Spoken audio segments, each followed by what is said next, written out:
লাভ নেই, কেননা এই ভিডিও হলেও মুশকিল আছে। আচ্ছা জুরিসডিকশন তো আমাদের না।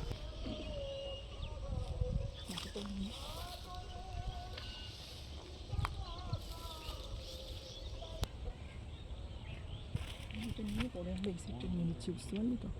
এই সেটটা পরে নিয়ে নেবো, এমনি প্রশাসনটা নিয়ে।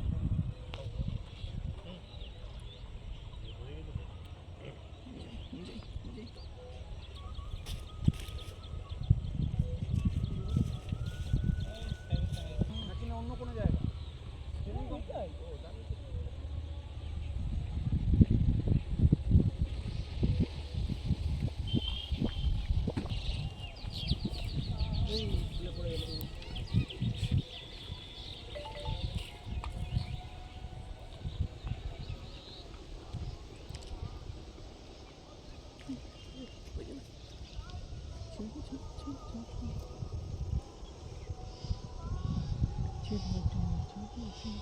নদীর পাশের জমি কাটা এবং কৃষকরা ব্লক প্রশাসন এবং প্রশাসনের দ্বারস্থ হওয়ার একটা বিষয় সামনে এসেছিল, আপনারা পরিদর্শনে এসেছেন, কি বলবেন?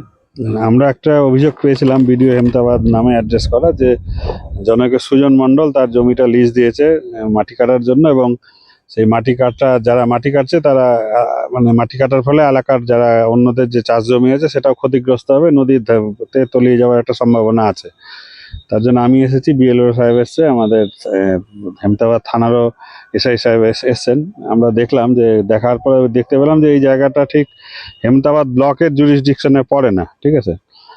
তবু আমরা দেখলাম, যেহেতু এখানে আমাদের ব্লকেরও কিছু কৃষকেরও কৃষি জমি থাকতে পারে, যার জন্য আমরা দেখেছিলাম। তো দেখে আমরা দেখলাম যে সত্যি মাটি কাটা হচ্ছে এখানে। তো আমরা যেহেতু আমাদের ব্লকের জুরিসডিকশনের বাইরে, আমরা আমাদের হায়ার অথরিটিকে এটা জানাবো, যাতে প্রয়োজনীয় ব্যবস্থা নেওয়া হয়।